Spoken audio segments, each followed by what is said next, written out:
मस्त सलाम. देवाची कृपा तुमच्या सर्व संगती असो. त्याचप्रमाणे मंडळीचे वडील अधिकारी सर्वांचे मी आभार मानतो की तुम्ही या ठिकाणी मला संधी दिलेली आहे, आमंत्रित केलेलं आहे. परमेश्वर तुम्हाला या सर्व गोष्टीच्या द्वारे आशीर्वाद देतो. यावेळेस आपण देवाच्या वचनामध्ये जाणार आहोत. त्याच्या आधी मी असं विचारेन की गेल्या आठवड्यामध्ये तुम्ही काय शिकला?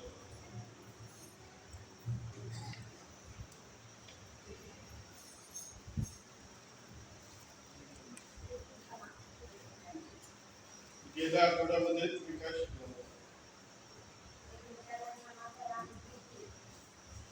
पास्टर मॅक्सन होते ना गेल्या आठवड्यामध्ये?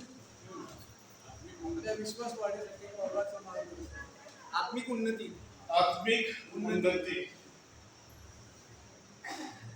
शारीरिक उन्नती आमची रोज होत असते, परंतु आत्मिक उन्नती फार वेळ लागतो. मग आत्मिक उन्नती कोणत्या भागामध्ये व्हायला पाहिजे याविषयी काय शिकवलं का, किंवा आत्मिक काय वेगळं?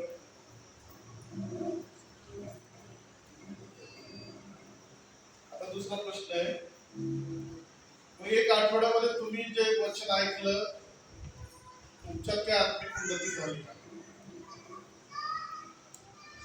जे ऐकलं शिकला त्याचं प्रमाण 8 दिवस झालेलं आहे, त्याचं प्रमाण पाहिजे की मग तुमच्याकडे काय उन्नती झाली का, तुमच्यामध्ये काय उन्नती झाली का, किंवा सुरू झालेली आहे, किंवा थोडीशी झालेली, किंवा झालेलीच नाही.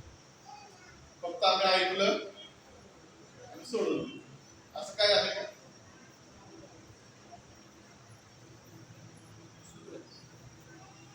काहीच नाही, सुरू झालेली आहे. प्रभूला धन्यवाद. एकच आपल्याला टाळवा त्यांच्यासाठी.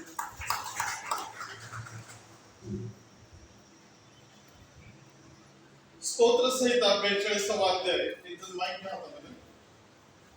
दुसरे वचन, त्याच्यानंतर एकदम माझा स्तोत्र 122 पहिलं वचन, आणि तिसरं कोणीतरी आणखी एक वाचा प्रेषितांचे दुसरा अध्याय 42 वचन. पहिला आम्ही वाचत आहोत स्तोत्र 42:2, त्याच्यानंतर स्तोत्र 122:1 आणि प्रेषितांचे कृत्य दुसरा अध्याय 42 वचन. माझा जीव देवासाठी, जिवंत देवासाठी ताणलेला झाला आहे. मी केव्हा देवासमोर येऊन त्याचे दर्शन घेईन. पुढे 122. आपण परमेश्वराच्या मंदिराकडे जाऊ असे ते मला म्हणाले, तेव्हा मला आनंद झाला. प्रेषितांचे कृत्य आणि सहवासात भाकर मोडणार व प्रार्थना करण्यास तत्पर असाल. प्रत्येकाचे पण आभारी आहे. स्तोत्र 42:2 मध्ये म्हटलेलं आहे, माझा जीव देवासाठी, जिवंत देवासाठी ताणलेला झाला आहे. मी केव्हा देवासमोर येऊन त्याचे दर्शन घेईन. प्रश्नचिन्ह आहे. या ठिकाणी आम्हाला दिसतं की दावीद त्याच्या हृदयामध्ये परमेश्वराविषयी त्याला भेटण्याची जी आस आहे किंवा इच्छा आहे त्याचं वर्णन करतो, आणि तो काय विचारतो की त्याला असं झालेलं आहे की मी कधी देवाच्या समोर जाईल. मग ज्या व्यक्तीला देवाला भेटण्याची इतकी आस लागलेली आहे, जर त्याला सांगितलं की देवाने तुला दुपारी भेटायचं ये, तो कधी भेटायला जाईल? त्याला दुपारी, संध्याकाळी, सकाळी, का दुसऱ्या दिवशी? तुम्हाला काय वाटतं? दुपारी भेटायचंय, आपण असा अंदाज करूया 12 वाजता देवाने सांगितलं दाविदा तुला भेट देणार आहे, तुम्ही मला भेट. दावीद किती वाजता भेटायला? 12 वाजता सांगितलं तर 12 वाजता ठीक आहे, सकाळी. आता स्तोत्र 122:1 मध्ये काय म्हणतात, आपण परमेश्वराच्या मंदिराला जाऊ असे ते म्हणाले, तेव्हा मला आनंद झाला. देवाला भेटण्यासाठी त्याची तळमळ आहे. आणि दुसऱ्या वचनामध्ये आम्ही पाहतो की त्या भेटीला जाण्यासाठी, त्या देवाकडे जायचंय, त्याला देवाला भेटायला जायचंय, मंदिरामध्ये जायचंय, तर त्याला आनंद झालेला आहे. तुम्हाला फार आनंद झाला. आणि तिसऱ्या वचनामध्ये आम्ही पाहतो प्रेषितांच्या कृत्यामध्ये तिथं असं म्हटलं की ते किंवा ते, काय शब्द आहे त्या ठिकाणी? ते. ते म्हणजे अनेक वचनी शब्द आहे. आणि ते हा शब्द जो आहे तो मंडळीसाठी वापरलेला आहे, की त्या मंडळीतले लोक, ते लोक, त्या पहिल्या मंडळीतल्या शतकातली जी पहिली मंडळी आहे त्या मंडळीतले लोक देवाच्या भेटीला जसं दावीद जात आहे, आनंदित आहे, तसं हे लोक त्या मंदिरामध्ये जाऊन फक्त भेटच नाही तर त्या मंदिरामध्ये चालू असणार काय काय होते तर 4 प्रकार दिलेले आहेत. ते प्रेषिताच्या शिक्षणात प्रेषितांच्या शिक्षणात, आणि सहवासात, सहवासात, भाकर मोडण्यात प्रार्थना करण्यात व प्रार्थना करण्यात तत्पर असत. आता या 4 गोष्टी करताना त्यांची साक्ष बायबल असं देते की ते तत्पर होते.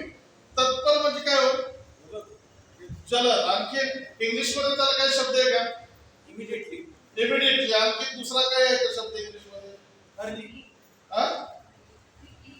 क्विकली. आणखी एक तिसरा शब्द आहे का? म्हणजे तुमच्या लक्षात येईल. फास्ट. आणि त्याच्या पुढचं आणखी काय आहे का इंग्लिश मध्ये? अर्ली. ठीक आहे, अर्ली. रॅपिडेक्स म्हणू शकतो का आम्ही? बघा, हे शब्द मी मुद्दामून तुम्हाला विचारतोय की त्याच्या पाठीमागचा अर्थ लक्षात घ्या की ही मंडळी या 4 गोष्टी करण्यासाठी, मंदिरात जाण्यासाठी तत्पर आहे. आणि तत्परतेचा अर्थ आहे न थांबता, न वेळ घालवता, न चुकता लगेच क्विक ऍक्शन. जर आता सांगितलं तुम्हाला प्रार्थना करायचं चला चर्च मध्ये, तर तिथं थांबा जरा, आलो काय काय चिंता काय म्हणते त्या कावळ्याला, थांब जरा माझ्या बाळाला आंघोळ घालू देत. ऐकले ना गोष्टी? हे सगळेच चिवटाय झालेले आहेत मंडळीतील लोक. थांब जरा देवा मला आंघोळ करू देत, थांब जरा देवा जरा नाश्ता करू दे, थांब देवा जरा टीव्हीचा एखादा प्रोग्राम चाललेला आहे तेवढं जरा संपत आलेलं आहे तेवढं जरा बघू दे.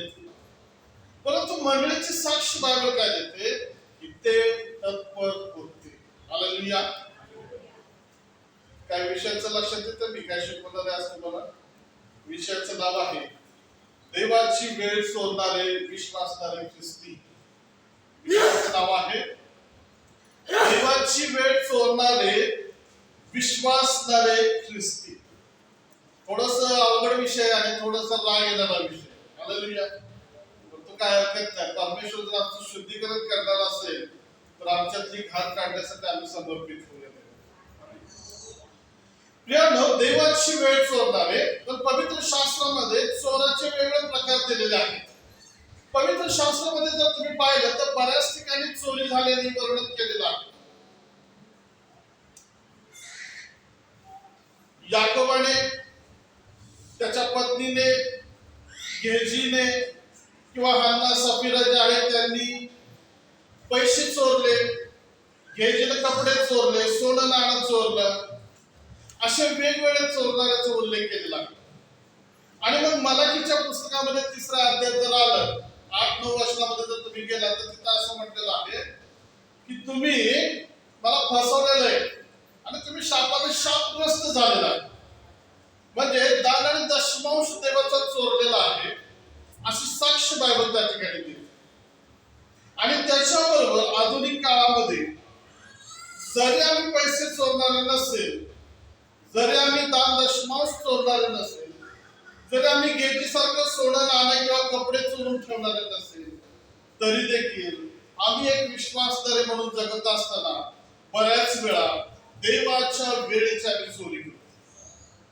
आम्ही देवाचा वेळ चोरतो आणि आम्ही स्वतःला एक चांगल्या प्रकारचे विश्वासधारा किंवा ख्रिस्ती म्हणून आमची स्वतःची समजूत घालून घेतो. स्वतःला आम्ही असं समजतो की आम्ही चांगले आहोत. स्वतःविषयी चांगला विचार करणं वाईट नाही, परंतु लक्षात घ्या की देवाच्या विरोधातल्या जर गोष्टी आम्ही करत असेल तर देव आमच्याकडे एक चोरी करणारा किंवा आरोपी म्हणून सुद्धा बघायला कमी करणार. आणि म्हणून आज आम्ही शिकणार आहोत देवाची वेळ चोरणारे जे विश्वासधारक ख्रिस्ती आहेत त्यांच्याविषयी थोडंसं आम्ही पाहणार आहोत. आणि मग तुम्ही ठरवायचं की तुम्ही कोणत्या प्रकारचे विश्वासाने बनणार. Hallelujah, hallelujah. आपल्या अंतःकरणामध्ये प्रार्थना करा की प्रभू आज तू माझ्याशी बोल, मला मार्गदर्शन कर, माझं सहाय्य कर आणि मला समजण्यासाठी त्याप्रमाणे कृती करण्यासाठी माझी मदत कर. प्रियांनो, चोराविषयी पाहण्याच्या आधी आम्ही ज्याची वेळ चोरतो ना त्या परमेश्वराविषयी थोडंसं आम्ही पाहूया आणि मग आम्ही पहिल्या मुद्द्यामध्ये जाणार आहोत. पहिल्या मुद्द्याचं नाव आहे परमेश्वराचे महत्व. परमेश्वराचे महत्व. तुम्हाला माहिती आहे का, तुम्ही ज्या परमेश्वराची आता उपासना केली त्याचं काय महत्व आहे. आता तुम्ही बोलायचं की तुमच्या दृष्टिकोनातून परमेश्वराचं काय महत्व आहे. सांगा बरं. प्रीती करणार आहे, बरोबर. तुमच्यासाठी देव महत्वाचा आहे की नाही. मग काय महत्वाचं आहे जरा सांगा बरं. आमचा नाश होऊ नये म्हणून त्याने तारणाची योजना केली, येशूला पाठवलं. बघा देवाचं महत्व काय आहे. तुमची उत्तरं बरोबर आहे पण तुमच्या लक्षात येणार महत्व काय आहे. पहिलं आम्ही पाहतो देव आत्मा आहे. देव आत्मा आहे. हा जो देव आमचा आत्मा आहे त्याच्या गेल्या वेळेस मी तुम्हाला आत्म्याविषयी शिकवलं होतं. हा जो आत्मा आहे हा साधा सुद्धा आत्मा नाही. हा अलौकिक विचारशक्तीच्या पलीकडे ज्याची आम्ही कल्पना करू शकत नाही असा हा आत्मा आहे. आता या आत्म्याच्या विषयी बायबल सांगतं की तो अस्तित्वात आहे, तो शरीर विरहित आहे, तो कोणतंही शरीर धारण करू शकतो, तो कुठेही केव्हाही कशी आपली उपस्थिती दाखवू शकतो असा तो आत्मा, तो परमेश्वर आमचा आहे. हे त्याचं महत्व आहे. दुसरं आहे की तो अनंत आहे, त्याला अंत नाहीये. कुणाला? ज्या परमेश्वराला आम्ही उपासना करतो देतो तो परमेश्वर अनंत आहे, ज्याला शेवट नाही. आला आणि गेला, मेला, संपलं, त्याचं अस्तित्व अशा प्रकारचा तो आहे. तो अनंत काळामध्ये असणार आहे. पुढे आम्ही पाहतो की त्याचं अस्तित्व, त्याला अस्तित्व आहे. त्याच्या अस्तित्वामध्ये त्याच्यामध्ये शहाणपण आहे. त्या परमेश्वरामध्ये सामर्थ्य आहे. त्याच परमेश्वरामध्ये पावित्र्यता आहे. त्याच्यामध्ये न्यायीपण आहे. त्याच्यामध्ये चांगुलपण आहे. त्याच्यामध्ये सत्यता आहे आणि त्याच्यामध्ये अपरिवर्तनीय असे स्वभावाने गुण आहे. हालेलुया. अपरिवर्तनीय गुण याचा अर्थ तो जर म्हणतो मी तुझ्यावर प्रेम करेन तर तो प्रेम करतो, तो बदलत नाही. हालेलुया. तो म्हणतो मी तुला शासन करेन, तो म्हणतो मी तुझ्यावर प्रीती करेन किंवा मी तुला आशीर्वादित करेन आणि मग नंतर अरे मला आता जमणार नाही आणि मी आता बोललो होतो आणि आता मला जमणार नाही अशा प्रकारे तो बदल होणारा परमेश्वर नाही. Praise the Lord. हालेलुया. लक्षात घ्या जो परमेश्वर आमचा आहे तो साधा ऑर्डिनरी परमेश्वर नाही. म्हणून तुम्हाला पहिल्या मुद्द्यात मला हे दाखवायचं आहे की परमेश्वराचं महत्व तुमच्या दृष्टिकोनातून काय आहे. जे तुमच्या दृष्टिकोनातून महत्व असणार तसंच तुम्ही त्याच्याशी ऑपरेट करा. तर तुम्ही जर त्याला 1 रुपयाचं महत्व देत असाल तर तुमचे नातेसंबंध, प्रार्थना, आत्मिक जीवन 1 रुपयासारखं लहानच असतं. हालेलुया. पण तुमच्या दृष्टिकोनातून देवाचं महत्व 1000 सारखं जर असेल तर तुमचे आणि देवाचे नातेसंबंध 1000च्या पटीमध्ये असतात. लक्षात येतं तुमच्या. बायबल सांगतं तो आत्मा आहे, तो अमर्यादित आहे, त्याला शहाणपण आहे, त्याच्यामध्ये अमर्याद ज्ञान आहे, त्याला अमर्याद सामर्थ्य आहे, त्याच्यामध्ये अमर्याद पावित्र्य आहे आणि तो पावित्र्याने युक्त आहे. त्याला स्वतःला कुणाकडून पवित्र बनण्याची गरज नाही. पवित्रता त्याच्या स्वभावात, शरीरात, त्याच्या आत्म्यात प्रत्येक भागामध्ये आहे. पुढे म्हटलेलं बायबल सांगतो तो सत्य आहे, तो वचन आहे, तो शब्द आहे आणि तो सर्व शक्तिमान यशनाय परमेश्वर आहे. आणि सर्वात महत्वाची गोष्ट की तो अतिउच्च पवित्र स्थानामध्ये राहणारा परमेश्वर. हालेलुया. लक्षात आलं तुमचा परमेश्वर कसा आहे. आता सांगू शकता तुमच्या दृष्टिकोनातून परमेश्वराचं महत्व काय आहे. आता हे समजण्यासाठी दुसरा प्रश्न आहे की तुमच्या दृष्टिकोनातून पंतप्रधान काय महत्वाचे आहेत? भारताचे पंतप्रधान तुमच्या दृष्टिकोनातून काय महत्व आहे त्यांना? जर पंतप्रधान तुमच्या चर्चमध्ये येणार आहेत आज संध्याकाळी 7 वाजता आणि तुम्हाला सगळ्यांना इथं बोलवलेलं आहे, तुम्ही किती वाजता येणार? 6ला, बरोबर ना? आणि देव जर तुमच्या भेटीला 12 वाजता येणार असेल तर तुम्ही किती वाजता येणार? क्रांती एकटेच बोलतो. तुमच्याकडे का उत्तर नाही बाकीच्यांकडे? का बरं असं? याचं कारण काय आहे? तुमच्या जेवढं त्याला स्थान आहे ना, मग ते वेळेचं असेल, त्याच्या आराधनेचं असेल, त्याच्या उपस्थितीचं, त्याच्या वचनाचं, जेवढं तुम्ही ठेवलं ना तेवढंच तुम्ही बोलणार, तेवढंच तुम्ही वागणार. पण तुमच्या दृष्टिकोनातून देवाचं महत्व फार मोठं असेल तर तुम्ही त्याच्यासाठी फार मोठ्या गोष्टी करणार किंवा त्याला ज्या अपेक्षित आहेत त्या गोष्टी तुम्ही करणार. त्यावेळेस तुम्ही काय म्हणणार की माझ्या गरजा, माझ्या गोष्टी याला महत्व नाहीये. 12 वाजता जर येशूने मला भेटायसाठी बोलवलेलं आहे तर मला पहिलं त्याच्या वेळेला महत्व द्यायचं. मग मी किती वाजता असायला पाहिजे? तुम्ही किती वाजता आलात? तुम्ही किती वाजता येता? तुमच्या दृष्टीतून रविवारचं चर्च, संदेश, आराधना, दानार्पण किंवा साक्ष किंवा प्रबोधन किंवा वचन किंवा एकमेकांना भेटणं याला तुम्ही किती महत्व देता त्याच्यावर तुमची वेळ ठरते. जर देवाचं वचन ऐकणं हे तुमच्यासाठी महत्वाचं असेल, सुरुवातीची आराधना महत्वाची असेल, संदेश महत्वाचा असेल, प्रार्थना महत्वाची असेल तर त्या महत्वाच्या गोष्टीला पहिलं तुमच्या जीवनामध्ये स्थान असतं. परंतु याला जर महत्व नसेल तर तुम्ही चर्चच्या बाहेर रेंगळत बसणार किंवा वेळाने येणार, तुम्हाला त्याच्याशी काय घेणं देणं नाही.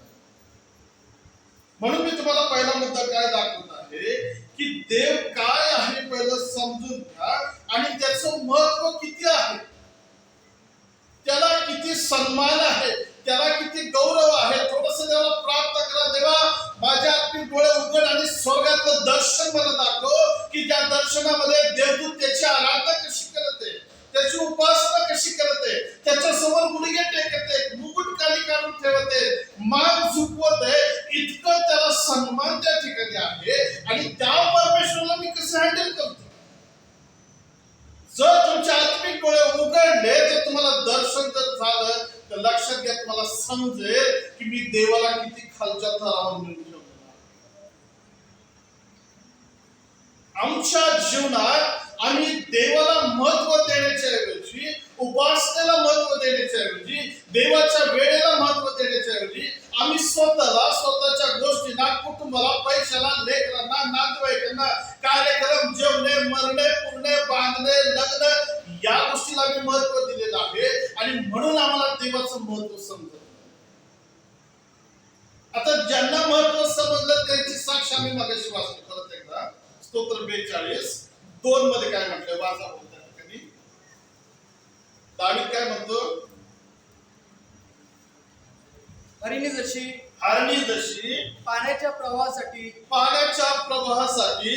लुलबते तसा हे देवा माझा जीव तुझ्यासाठी लुलपत आहे. काय म्हटलंय? हरणी जशी. 42:2 मध्ये म्हटलंय माझा जीव देवासाठी, जिवंत देवासाठी ताणलेला झाला. केव्हा जाऊन मी त्याच्यासोबत येऊन त्याचे दर्शन घेतो असं त्याला. म्हणजे दाविदाच्या जीवनामध्ये देवाचं दर्शन घेणं हे महत्वाचं आहे. हालेलुया. कदाचित त्याच्यासमोर काहीतरी समस्या असतील, अडचणी असतील, कदाचित त्याच्यासमोर भांडण असेल, घराच्या, कुटुंबाच्या, देशाच्या समस्या असतील, परंतु तो काय म्हणतो? मी केव्हा जाईन असं मला झालेलं आहे, केव्हा मी चर्च मध्ये जाईन आणि माझ्या देवाचं दर्शन घेईन. त्याच्यामध्ये असणारी ती इच्छा आहे, आस आहे, भूक आहे, ताण आहे, त्याच्यामध्ये देवाच्या दर्शनाला महत्व आहे. मग असा म्हणणारा व्यक्ती घरातच बसला असेल का? देवाचं दर्शन मला घ्यायचं, मी पहिलं जाऊन दर्शन घेणार असं म्हणणारा व्यक्ती हळूहळू राहत चर्चमध्ये आला असेल का? असं म्हणणारा व्यक्ती आज रविवारी मला देवाचं दर्शन घ्यायचंय मग बिछाण्यामध्ये 9 वाजेपर्यंत लोळत पडलेला असेल का? नाही. नक्कीच तो पहाटे सकाळी लवकर उठला असेल, सजला असेल का माझ्या देवाला, माझ्या प्रियकराला मला भेटायला जायचं, त्याचं दर्शन मला घ्यायचंय. कारण त्याला माहित आहे की तो महत्वाचा आहे आणि त्याच्यासाठी दाविदासाठी देवाचं दर्शन महत्वाचं आहे. तोच म्हणतो पुढे स्तोत्र 122:1 मध्ये, आपण परमेश्वराच्या मंदिराला जाऊ असे ते मला म्हणाले. नाही का? लोक चाललेले झुंडीनं मंदिराकडे आणि जाता जाता दाविदाला म्हणतात, चल दाविदा येतोस का? कदाचित त्याचे मित्र असतील, दाविदा येतोस काय? कुठे जायचे? अरे परमेश्वरच्या मंदिरामध्ये, यरूशलेमच्या मंदिरात उपासनेला जायचे. तर मला आनंद झाला. आनंद झालेला व्यक्ती घरामध्ये बसून आनंद करेल? त्याला मंदिरात जाण्याचा आनंद आहे, कारण त्याला माहित आहे त्या मंदिरातल्या आनंदाचं महत्व. हालेलुया. रडके तोंड घेऊन चर्च मध्ये येतात. घरात भांडण फांडायची, सकाळी उठल्यापासून किरकिर करायची, नाश्ता झाला नाही झाला, ह्याला बिचारा नाही काढणार, त्याला नाही काढणार, आणि मग तशीच तोंड घेतात, पावडर थापायची, चर्च मध्ये प्रयोग करणार. नाही, आनंदाचं आगमन घेऊन तो जातो. त्याला आनंद वाटता, अरे तुम्ही चाललंय काय, मी पण येतो, थांबा माझ्यासाठी. त्याला मंदिरामध्ये जाऊन देवाच्या भेटीचं महत्व आहे, त्याला मंदिरामध्ये जाऊन देवाची आराधना करण्याची त्या गोष्टीचं महत्व आहे, त्याला त्या आनंदाचं महत्व आहे. आणि मग पहिल्या शतकातली मंडळी प्रेषित 2:42 मध्ये मांडल्याप्रमाणे ते लोक तत्पर होते. काय होते? तत्पर.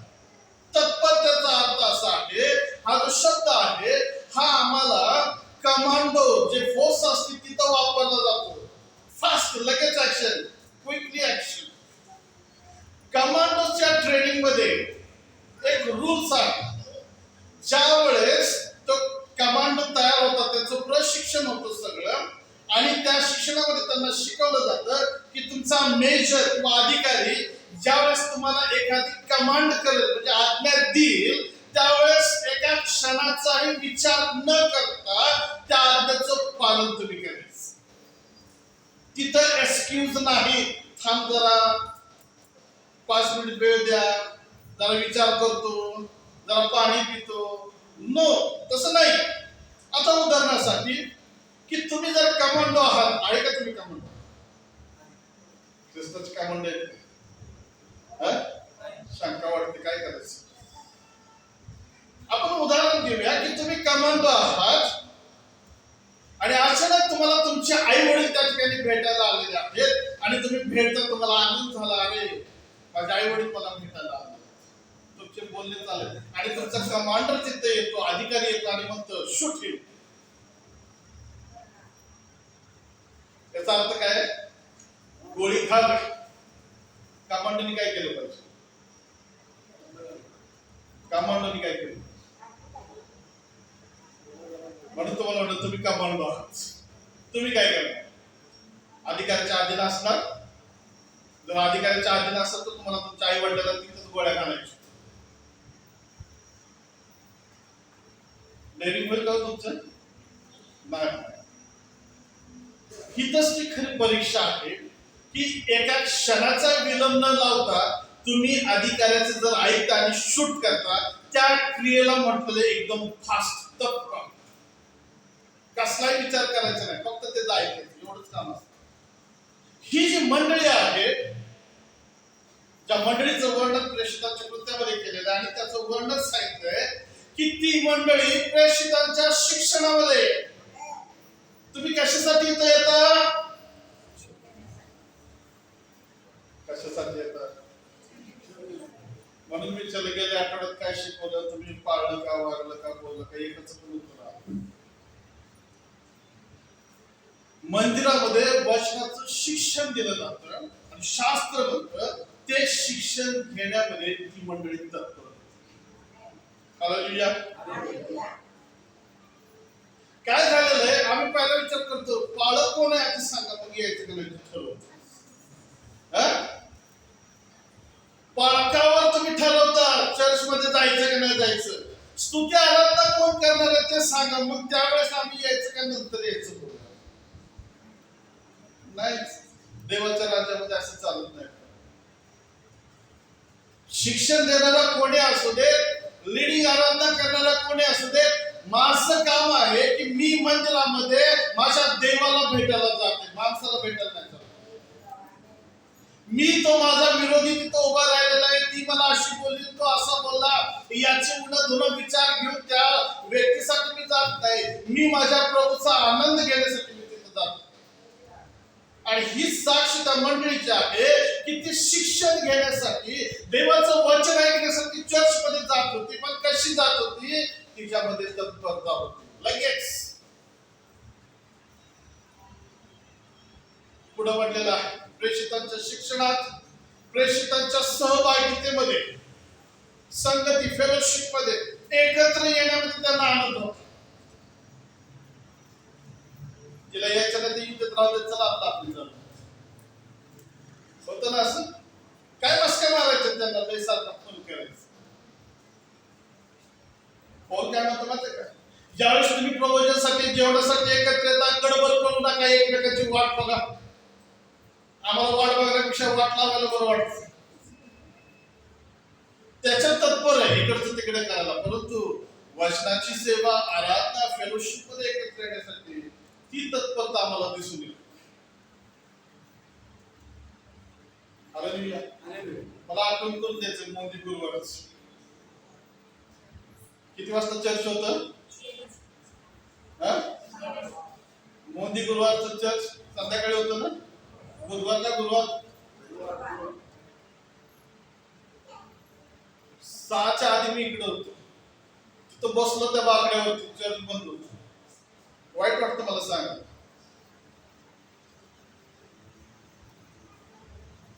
प्रवचनचा विधी आहे त्या दिवशी, सण आम्ही साजरा करत आहोत आणि एकही माणूस नाही या ठिकाणी. चर्च उघडलं तर मी तिथे एकटाच आहे, पुढे मंडळी नाही. आता कोण मंडळी ते तुम्ही विचारा, कोण नव्हतं त्यावेळेस लोक.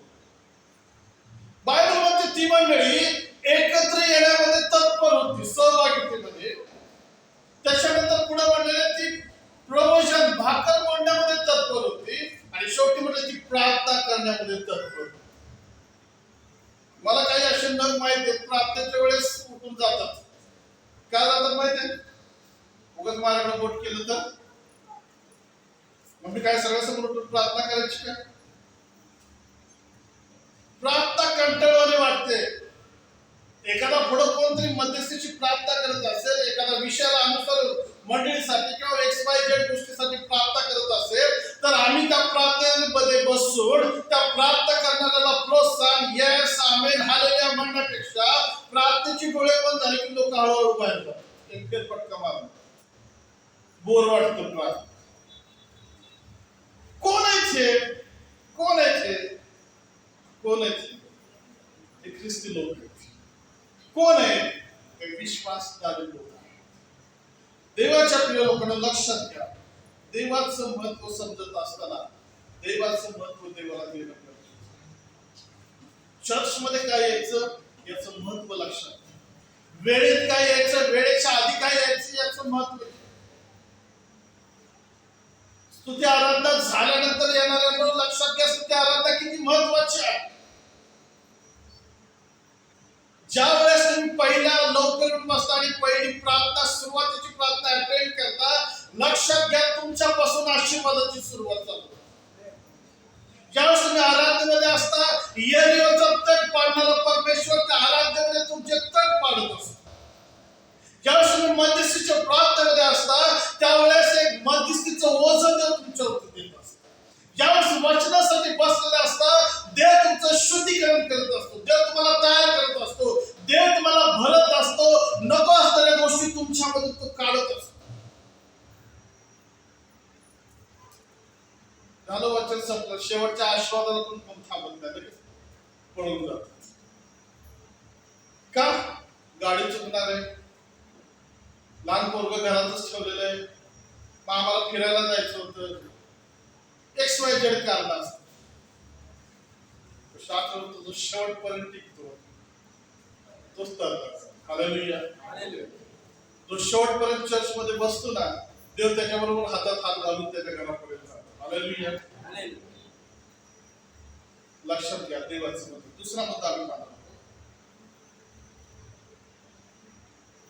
पवित्र शास्त्रातील काही देवाची वेळ चोरणारे विश्वासदार. दुसऱ्या मुद्द्याचं नाव आहे अशा परम थोर देवाचा वेळ चोरणारे विश्वासदार. एक दोनच उदाहरण मी तुम्हाला दाखवणार आहे. तिसऱ्या मुद्द्यामध्ये आता दुसऱ्या मुद्द्यात आम्ही पवित्र शास्त्रातले लोक बघणार आहोत की ज्यांनी देवाचा वेळ चोरला किंवा नाकारला. आणि मग पहिलं उदाहरण मला तुम्हाला दाखवू द्या, आदाम आणि हवा. आता आम्ही उत्पत्तीमध्ये जाणार नाही, ही गोष्ट तुम्हाला माहित आहे. आणि मग पवित्र शास्त्र सांगतं की परमेश्वर रोज त्यांना भेटायला येत होता ना. परमेश्वर येत होता बघा, किती भारी चांगली गोष्ट. परमेश्वर त्यांना रोज शिळोप्याच्या वाऱ्याला, म्हणजे संध्याकाळच्या वेळेस मंद वारं वाहत, एक मनाला सुगंधित करणारं वातावरण तयार झालेलं असतं. आणि जर बागेमधलं संध्याकाळची जर वेळ असेल ती अतिप्रसन्न वेळ, आणि देवाच्या येण्यानं उपस्थितीनं तो सगळा परिसर पवित्रमय, शुद्ध, आनंदी झालेला परमेश्वर वातावरण. अशा त्या वातावरणाच्या वेळेमध्ये देव त्या दोघांना भेटायला यायचा, भेटायचा, बसायचा, बोलायचा, गप्पा मारायचा. आणि मग तू जायच. एक दिवस असं झाला की तो तिथं आला आणि 2 खुर्च्या रिकाम्याच आहेत. आदाम आणि हवा त्या जागेवर नाहीयेत. देवाच्या प्रिय लोकांनो, देवाची वेळ त्यांनी चोरली आणि देवाबरोबर बसण्याच्या ऐवजी झाडाच्या पाठीमागे लपून बसले. देवाला वेळ देण्याच्या ऐवजी, देवाशी विचार विनिमय करण्याऐवजी, देवाशी बोलण्याच्या ऐवजी, देवासाठी गप्पा मारण्याच्या ऐवजी झाडाच्या पाठीमागे बसून ते दोघं बोलत आहेत, लपत आहेत. काय झालं असतो? आहे तसंच ते जर देवाच्या समोर बसले असते तर कदाचित त्यांच्यावरती शाप आला नसता. प्रियानो, देव आम्हाला संधी देतो, देव आम्हाला एक चान्स देतो. देव आमच्याकडनं अपेक्षा करतो की आम्ही आहे त्या परिस्थितीमध्ये आम्ही आमचा वेळ किंवा देवाचा वेळ देवासाठी द्यावा. जर तो बागेमध्ये भेटायसाठी येऊ शकतो तर तो रविवारी चर्च मध्ये मंडळीला भेटायला येऊ शकत नाही का? जर आदाम आणि हवेला तो वैयक्तिक भेटायसाठी येऊ शकतो तर तो तुम्हाला आणि मला वैयक्तिक भेटण्यासाठी येऊ शकत नाही का?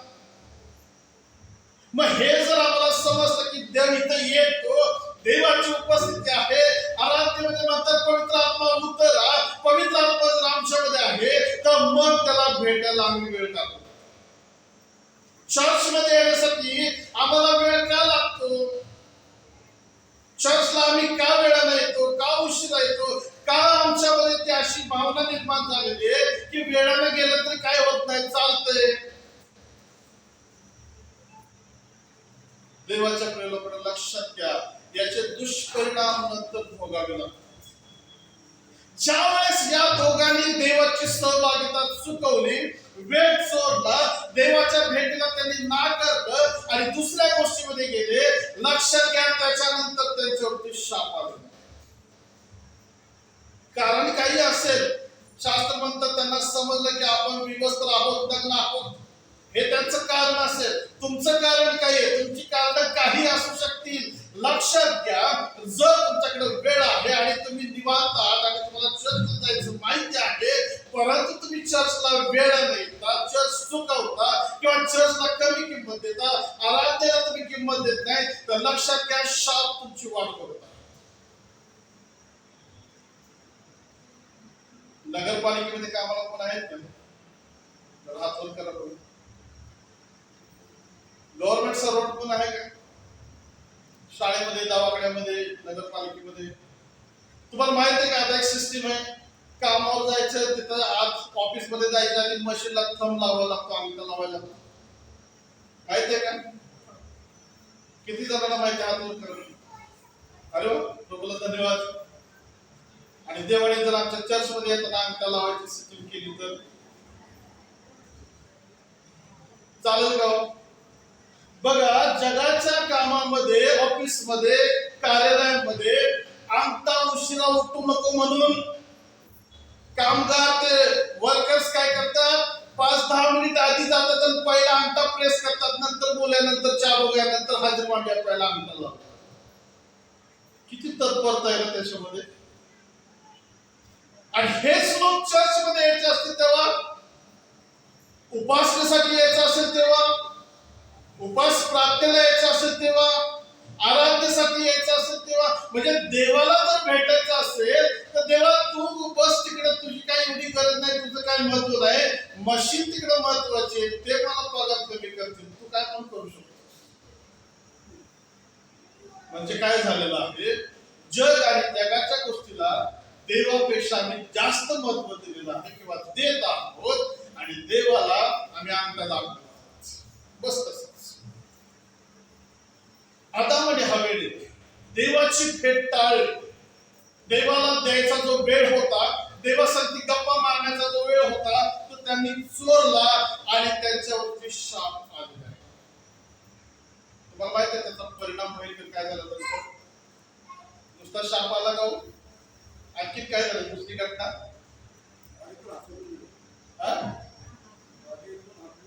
टाळ्या वाजवायला जाण्यासाठी काय झालं? देव म्हटला, मला भेटायला तुम्हाला आवडत नाही, मी येणार आहे तुम्हाला माहिती तरी तुम्ही इथं बसला नाही, तुम्हाला तुमच्या शरीराची काळजी चिंता पडली काय? Get out. मला तुम्ही माझ्या जवळ नको. देवाने त्यांची सहभागिता तोडून टाकली. आणि ज्यावेळेस देव सहभागिता तोडतो ना, त्यावेळेस भयंकर त्याच्या विरोधातल्या गोष्टी त्या माणसाच्या जीवनामध्ये. एक वेळेस माणसानं सहभागिता तोडली तर परत समेट करता येईल, परंतु देवाने जर रागानं सहभागिता तोडली तर त्याला खुश करणं फार अवघड आहे. प्रियानो, लक्षात घ्या. म्हणून आत्मिक जीवन बघा, बरेच लोक चर्च मध्ये आहेत परंतु देवाशी कनेक्ट नाही. बरेच लोक आराधनेमध्ये आहेत परंतु पवित्र आत्म्याचं कनेक्शन नाही त्यांच्यामध्ये, सोडून दिलेले देवाने. देवाने त्यांना आपल्यापासून लांब केलेलं आहे, जरी ते चर्च मध्ये असतात. रोमकरास पत्र तुम्हाला दाखवतो, बघूया आपण.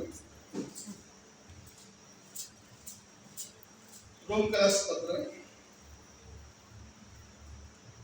पहिला अध्याय 24 वचन आपण वाचूया, 26 वचन वाचूया आणि त्याच्यानंतर 28 वचन.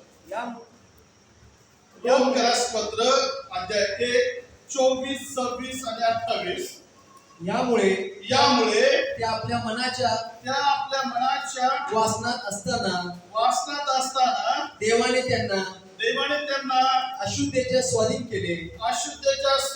बस काय पाऊल म्हणतो? यामुळे काहीतरी तिथं घडलेलं आहे, चुकीचं काहीतरी घडलेलं आहे, देवाच्या विरोधात घडलेलं आहे, पाप घडलेलं आहे, कदाचित आज्ञापालन नसेल म्हणून तिथं सुरुवात केली. यामुळे जर तुम्ही उशिरा येता तर यामुळे तो म्हणतो, ते आपल्या मनाच्या वासनात असताना देवाने त्यास अमंगळपणाच्या स्वाधीन केले म्हणजे काय केलं? बाजूला केले. कुणाकडे पाठवलं? काय शब्द उच्चार पुढे तिथं? अमंगळपणाच्या म्हणजेच अशुद्ध आत्म्याच्या स्वाधीन देवाने त्यांना करून टाकलं. हालेलुया. आणि जे अशुद्धतेच्या स्वाधीन होतात ना, ते कधी पवित्र जीवन जगत नाही.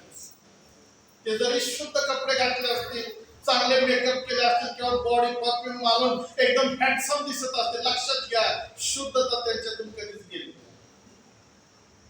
26 वचन.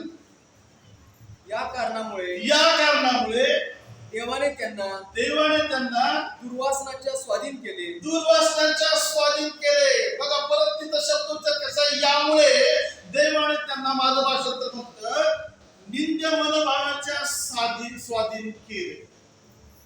आता हा एक दुष्ट आत्मा आहे. काय भाषांतर कळलं तुमचं? भाषांतर काय? दुर्वासनाच्या स्वाधीन. दुर्वासना म्हणजे काय? वाईट वासनेचा आत्मा. जिथं लैंगिकता काम करते, चुकीच्या गोष्टी काम करतात, देव म्हणतो त्यांना त्यांच्या स्वाधीन करून टाकलेले, सोडून टाकले देव. हे लोक व्यभिचारामध्ये अडकतात, हे लोक व्यभिचाराच्या पातकामध्ये जातात. अशा मंडळांमध्ये व्यभिचाराची कारणं चालतात. जेव्हा तुम्ही सोडून दिलं का? 28 वर्ष.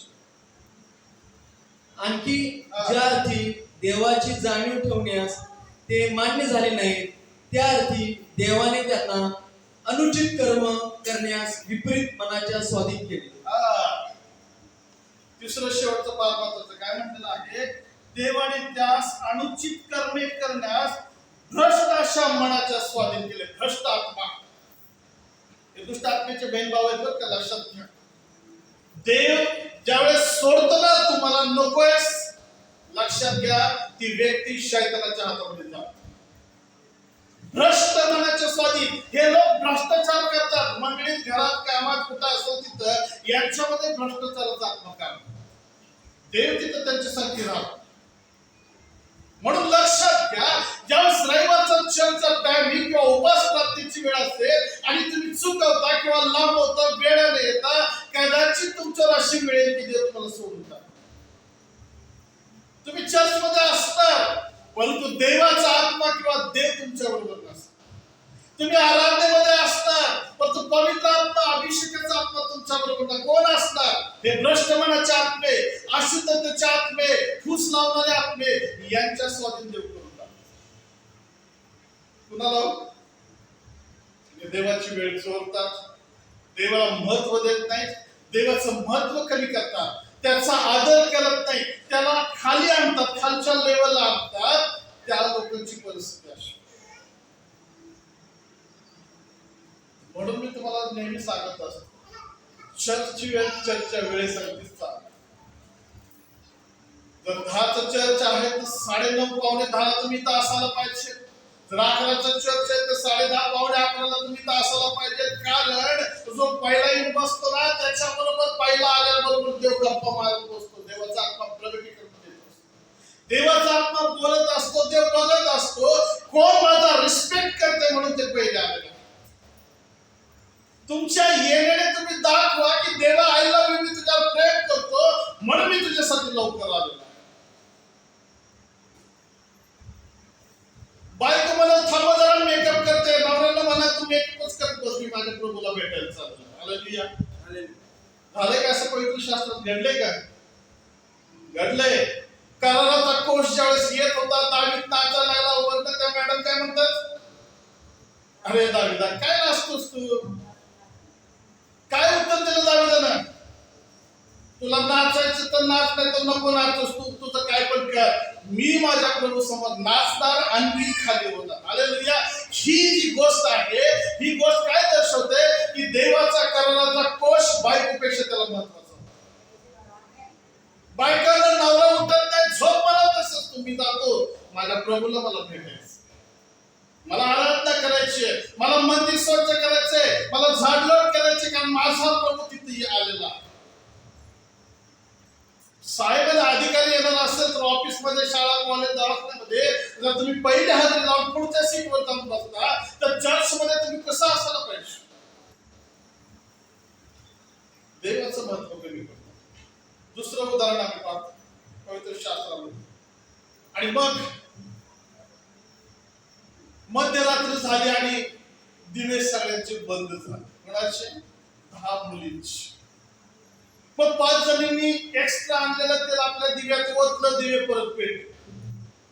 दुसऱ्या ज्या होत्या त्या म्हणल्या आम्हाला पण थोडे द्या. त्या म्हणल्या आम्ही देणार नाही, आमच्याकडे तेवढंच आहे, तुमचं तुम्ही बघून घ्या. आता ह्या दुसऱ्या ज्या 5 होत्या, ज्याला मूर्ख म्हटलेलं आहे, बायबल म्हणतो त्या बाजारात रात्रीच्या वेळेस तेल आणायला गेले. आता वेळ कुठली होती? वेळ कुठली होती? आता वेळ होती अचानक जर वर आला तर त्याला भेटण्याची वेळ होती. त्यांनी काय केलं? तेलासाठी गेलं निघून, आणि ज्यावेळेस येऊन बघतात तर वेळ पण गेली आणि नवरा पण गेला. प्रियानो, मी असं विचार करतो, जर त्यांचं तेल संपलं होतं तर त्यांनी काय करायला पाहिजे होतं? तिथंच थांबायला पाहिजे होतं. संपलं तर संपू देत, आम्ही इकडंच थांबतो. त्यांना त्या वेळेपेक्षा तेल महत्वाचं वाटतं. काय केलेलं असतं? विजलेले दिवे घेऊन त्या नवऱ्याला भेटला असतं तर रागवलं असतं? रागवलं असतं का? का तो म्हटलं असतं तुमचे दिवे पेटले नाही, तुम्ही तिकडेच बसा, अंधारात बसा? नाही, त्यांना असं म्हटलं असतं, शाबास, 5 कुमारिकांना चांगलं काम केलं, जरी दिवे विजले तरी तुम्ही माझी वाट बघत बसले. आम्हाला कारण पाहिजे. प्रभू, रविवारी चर्चला मी येऊ शकत नाही, तिकडे कोणतरी बाळातीन झाली, पहिलंच बाळ आहे, बघायला जायला पाहिजे. आणि ते बाळ तुम्हाला नरकापासून वाचवणार आहे का? प्रभू, त्या आमच्या पाहुण्यानं घर बांधले, पाया खोदायचे, शांती ठेवलेली आहे, आणि मला तिकडे जीवन वाढायला जायचंय. पुढच्या रविवारी यायचं. घर महत्वाचं झालं का? म्हणून तर येशू काय म्हणतो, जो कोणी माझ्यासाठी आपला आई बाप बहीण भाऊ शेती सगळं सोडल म्हटलेलं आहे. सोडतोय का आम्ही? रविवारचं सोडतो का? देवाला सोडतो, संदेशाला सोडतो, आराधनेला बाजूला ठेवतो आणि म्हणतो तिकडेच बसतो, मला पहिले पाहुण्यांकडे जायचं.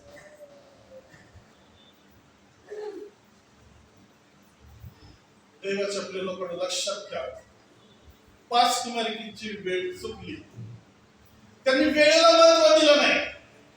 वर येणारे त्याला भेटायचे त्या गोष्टीला महत्व दिलं नाही, त्या दिव्याकडे बघत बसलेले. शैतान तुमच्या जीवनामध्ये असे दिवे भिजवल आणि म्हणेल जाही आणायला बाजारामध्ये, आणि तीच वेळ तुमची चुकल आणि रॅप्चर होऊन जाईल. काय करणार? कदाचित देवाने योजना केली असेल की आज या मंडळीचं 11:30 वाजता रॅप्चर करायचे, आणि बरेच जण म्हणतील 11:30 नंतर जाऊया, आले थोडे गेले वरती, बाकीचे तुम्ही काय करणार? 11:30 वाजता आलेले काय करणार? शास्त्र म्हणतं मग त्याच वेळेस महासंकटाच्या काळाची सुरुवात झाली.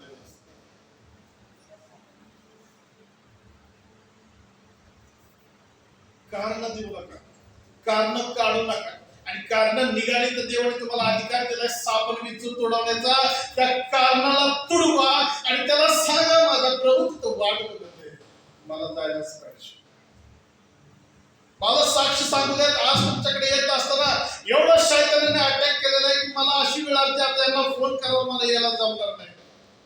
येऊ देत नव्हतं शैतान. बरेच मोठे असं अडखळून आलं होतं, काय करू आता मी? पण एकच मला प्राप्त होते की प्रभू तुझं पवित्र वचन लोकांपर्यंत घेऊन जायचं.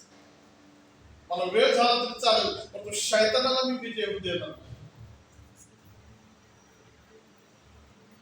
प्रियानो, लक्षात घ्या, कधी कधी तुमच्या जीवनात खरंच अडचणी येतात आणि तुम्हाला वेळ होतो, देव समजून घेतो की तुम्ही कशा प्रकारे आलेला आहे, परंतु सारखं अडचणीचं कारण करत बसू नका. तो अडचणीतच बुडवून टाकेल तुम्हाला. बस म्हणाल तिथेच. तिसरा आणि शेवटचा मुद्दा आहे,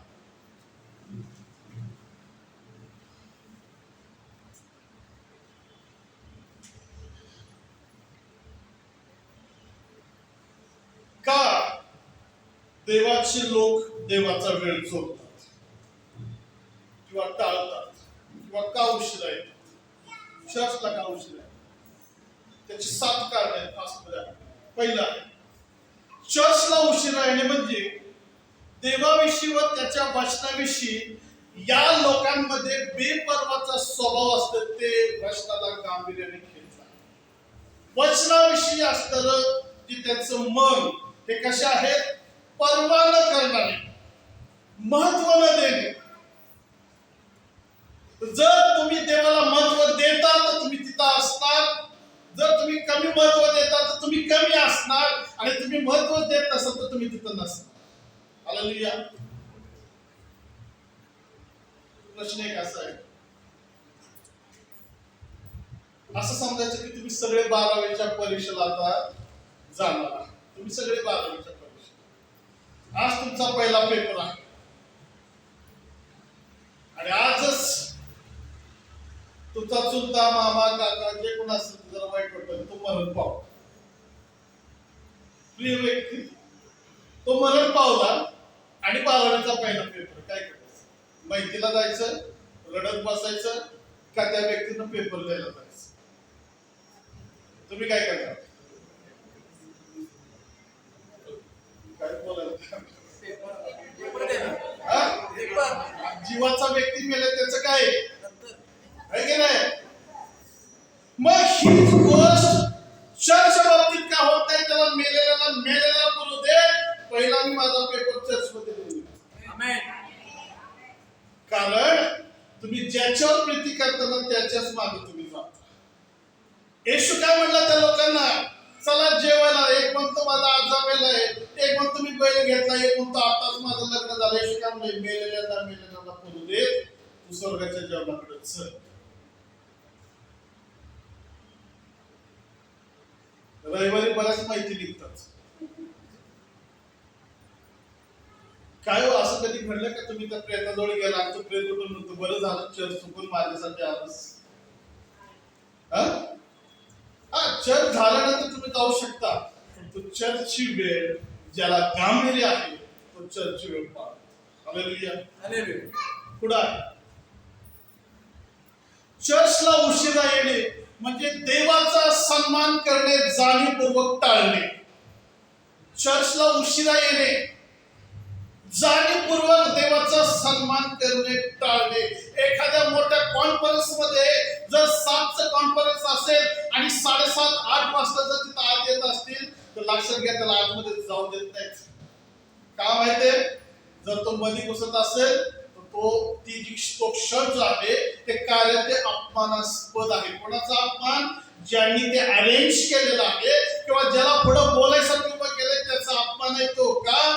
तर त्या लोकांना याची किंमत नाही म्हणून ते उशीर आहे. चर्च मध्ये उशिरा येतात याचा अर्थ देवाचा सन्मान तिथं नाही. म्हणजे देवा तुला काय करायचंय, तुला काय माहितीये? ही जी वृत्ती आहे ही वृत्ती दाखवते की देवाविषयी आदर नाही. कसं येतात तुम्ही? चर्चला उशिरा येणं हे दाखवतं की वचन ऐकण्यापेक्षा इतर गोष्टी कामे वचनापेक्षा आम्हाला फार महत्वाचं. बरोबर ना? रविवारी चर्च मध्ये कशासाठी येते? महत्वाचा भाग वचन ऐकणं. शास्त्रामध्ये काही ठिकाणी असं म्हणलेलं आहे, उद्या मी तुम्हाला भेटताले सकाळी लवकर तुम्ही डोंगरावर यायला पाहिजे. शास्त्र म्हणतं सकाळीच लोक, पहाटेच लोक शुद्ध पवित्र होऊन देवाची वाणी ऐकायसाठी जातात. अहो, येशूचं वचन ऐकायसाठी शास्त्र म्हणतं 3-3 दिवस ते लोक जात होते. केव्हा? पहाटेचे जात होते. बरं झालं आमचं पहाटेचं चर्च करायचं, काय करायचं? लईच कारणं निघाली असतील. थंडीच लई वाटली, रात्री झोपच झाली नाही, पहाटे झोप लागली. बाळासाहेब तुमचा तुम्ही संदेश द्या, प्रार्थना करा, आमच्याकडे हात करून आशीर्वाद द्या, आम्ही झोपतो, तुम्ही जावा. सन्मान नाही. वचन ऐकण्याची जी क्रिया आहे ती नकोय. म्हणजे वचनाला महत्व नाही. जर वचनाविषयी तुम्हाला प्रेम असेल तर तुम्ही वचन ऐकण्यासाठी काय उलाढाल्या करा, काय पण होऊ दे, किती बी अडचणी होऊ दे, तुम्ही जाणार.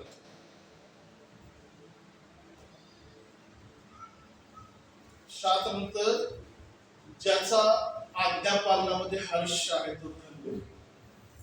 जो वचन ऐकतो त्याचं कल्याण होतं असं पाहिजे. किती वाजता वचन ऐकायला येतात? चर्चला उशिरा येतात कारण त्यांना आराधनेद्वारे देवाचे गौरव करायला आवडत. आराधना असते ना तुमच्या चर्चमध्ये? किती होते आज आराधनेला? तर हातवर करा बरं. आराधनेला किती जण होते? बाकीचे काय झाले? आराधना आवडत नाही, आराधना बायको चालते.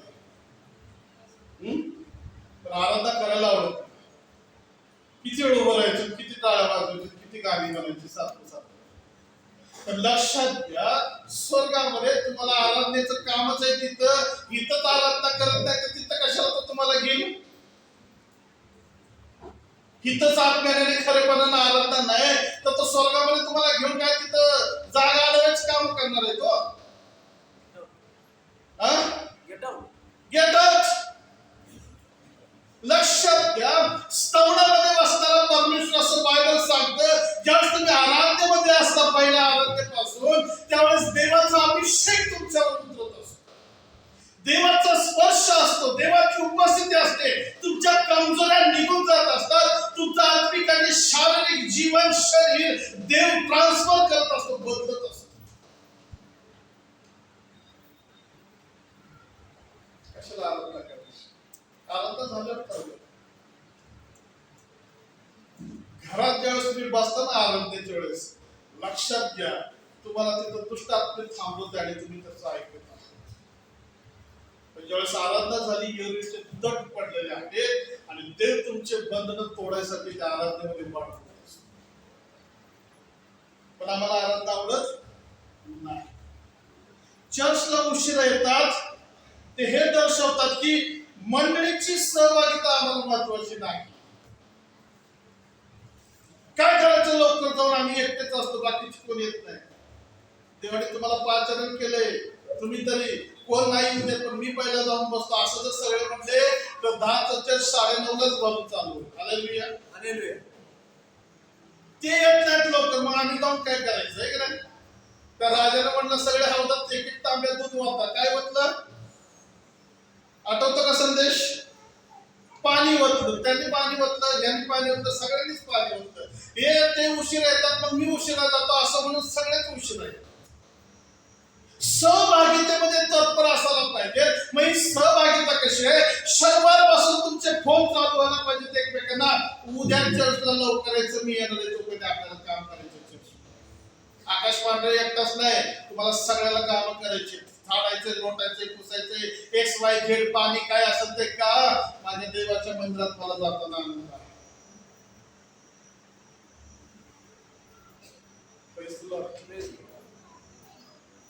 सहभागिता, मंडळीची सहभागिता, एकमेकांना प्रोत्साहन देणे. कदाचित कुणाला गाडी चुकते, कुणाचा तरी गाडीचा प्रॉब्लेम येतो, आहेत ना 2-2 गाड्या, या लवकर चर्च मध्ये फोन करा, तुम्ही कुठे आहे, काय प्रॉब्लेम आहे का, मी घ्यायला येतो तुम्हाला. होतंय का असं? होतंय का? 4 व्हीलर 2 व्हीलर वाले ज्यांच्याकडे गाड्या नाही त्यांना मदत करा चर्चला लवकर येण्यासाठी. जावा त्यांच्या घरापर्यंत. रस्त्यामध्ये कुठं अडकलाय का, पैशाची काय अडचण आहे का, मी भरतो पैसे तुमचे, खरं चर्चला आपण लवकर जाऊ. हप्ता द्यायचा म्हटल्यानंतर 7ला सगळे पळत जातात, चर्चला म्हटलं की लक्षात सांगू. आपण चर्चला उशिरा येतात ते हे दर्शवतात की त्यांना दैवी आशीर्वादाची गरज नाही, आमच्याकडे पैसा आहे, आम्हाला काही कमी नाही. हालेलुया. पैसा तुम्हाला शेवटपर्यंत सांभाळू शकत नाही, देवाचे आशीर्वाद तुमच्यासाठी शेवटपर्यंत. शास्त्र म्हणतं पुष्कळ धन असल्यापेक्षा मुठभर भाकरी असलेली बरी. प्रिय लोक, चर्च मध्ये येतात त्यावेळेस देव तुमच्यासाठी स्वर्गीय आशीर्वाद गिफ्ट घेऊन आलेला असतो. का चर्चला वेळाने यायचं आणि का चर्च आम्ही चुकवायचं? देवाकडे येताना ज्या अपेक्षेने तुम्ही येता त्या अपेक्षेची पूर्ती करण्यासाठी देवाने आधीच प्लॅन केलेले असतात, परंतु आम्ही काय करतो, देवाच्या प्लॅनला उधळून टाकतो. आम्हाला आशीर्वाद नको आहे, आम्हाला सगळं आहे. पैसा तुम्हाला शेवटपर्यंत पुरू शकत नाही, सांभाळू शकत नाही. पैसा तुम्हाला देवाच्या गोष्टी देऊ शकत नाही. मग ते 5 मध्ये म्हणलेलं आहे, धार्मिकतेचे भुकेले व ताणलेले ते थंड ते तृप्त केले जातील. तृप्त व्हायसाठी इथं 5 मिनिट आधी येऊन बसायला पाहिजे. आम्ही काय करतो माहिती का, आमची तत्परता कुठं असतं माहिती का, जेवणाच्या त्या सीटवर पुढे बसलेला माणूस असतो ना, त्याच्या खुर्चीचा मागून जाऊन उभं राहतो, जेव केले बाबा लवकर. किती तत्परतेने तिथं जातो, कुणाला जागा नाही द्यायची, मला पाहिजे. अजून त्याचे 4 घास राहिलेले असतात, तेव्हाच मागं लागलेलं असतं. किती पडतं. पण आशीर्वादाची, देवा मला आशीर्वाद पाहिजे, आज मी आशीर्वाद घेतल्याशिवाय मी मंडळीतनं बाहेर जाणार नाही. याकोब म्हणला त्या देवदूताला, मला आशीर्वादित केल्याशिवाय मी तुला सोडणार. हालेलुया. देवाच्या प्रेम चर्च मध्ये आशीर्वादासाठी ते पण कसं लवकर. आणि शेवटचं म्हणते ना, जे चर्चला उशिरा येतात ते परिपूर्ण आत्मिक कधीच बनत नाही. जे चर्चला वेळ करतात, टंगळमंगळ करतात, टाळाटाळ करतात, ते कधीच आत्मिक परिपूर्ण होत नाही. ते आत्मिक अर्धवटच राहतात. आणि हे अर्धवट लोक मंडळीसाठी फार धोक्याचे आहेत. हे कसे आहेत माहिती का? टायरला आलेलं पंक्चर असतं माहिती का? गट्टू कधी फुटल सांगते. हे असले मंडळीचे लोक आहेत. अर्धवट लोक हे नाशकारक असतात. पण जे परिपूर्ण असतात ते देवाबरोबर, मंडळी बरोबर चालतात आणि देव त्यांच्यामध्ये आपली उपस्थिती.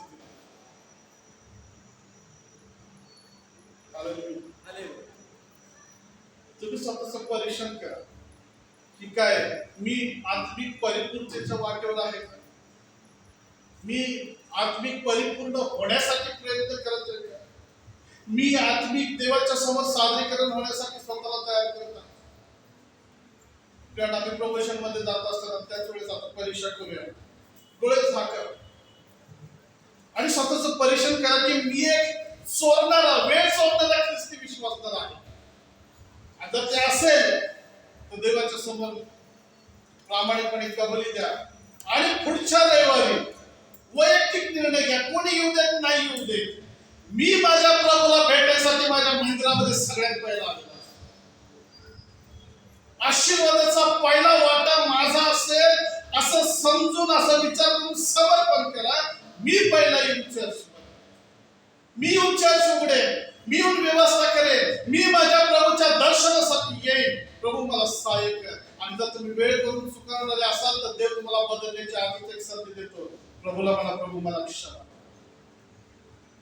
प्रभू मला क्षमा कर. तुझा वेळ मी चोरला, तुझ्या भेटीला मी नाकारलं, तुझ्या दर्शनाविषयी मी आळस केला, तुझा आनंद या ठिकाणी करण्याविषयी मी निराशे, संपूर्ण जीवन निराशेत टाकलं. मला क्षमा कर. मला शुद्ध आणि पवित्र प्रभू मी तुझं भेट घेईन, तुला सन्मान करेन. मी माझ्या येण्याच्या द्वारे, आराधनेच्या द्वारे, उपासनेच्या द्वारे मी तुझे गौरव करीन. मला स्वर्गातून पाहणारे आमच्या जिवंत सेनाधीश बाप्पा, आम्ही तुझ्या पवित्र नावाला धन्यवाद देतो. तुझ्या पवित्र वचनाच्या द्वारे तू आमची भेट घेतलीस त्यासाठी आम्ही तुझी स्तुती. खरोखर ते बाप्पा चर्चला लवकर येणं किती गरजेचं आहे. प्रभू आज तुझ्या वचनातून तू आमची डोळे उघडलेस म्हणून तुझी स्तुती. प्रभू आजपर्यंत मी तुझ्या वचनाची वेळ, आराधनेची वेळ, तुझ्या भेटीची वेळ चोरली, नाकारली, टंगळमंगळ केलं. मी क्षमा मागतो. प्रभू मी प्रार्थना करतो मंडळीसाठी येशूच्या नावात ज्यांनी ज्यांनी पश्चाताप केला त्यांना क्षमा कर. आणि प्रभू वेळ देणारी व्यक्ती, तत्पर लगेच काम करणारी व्यक्ती आम्हाला बघ. आज्ञाधारक असे विश्वास तरी आम्हाला बघ. मंडळीचा ताबा तुझ्या हातात. आता मंडळीचे साक्ष बदलू दे की मंडळी लवकर चर्चला येते आणि तू मंडळीचे गौरव केले असं होऊ दे. प्रत्येकाला तुझ्या हातात सर्व गौरव सन्मान तुला. प्रार्थना येशूच्या नावात की पुढे आमेन.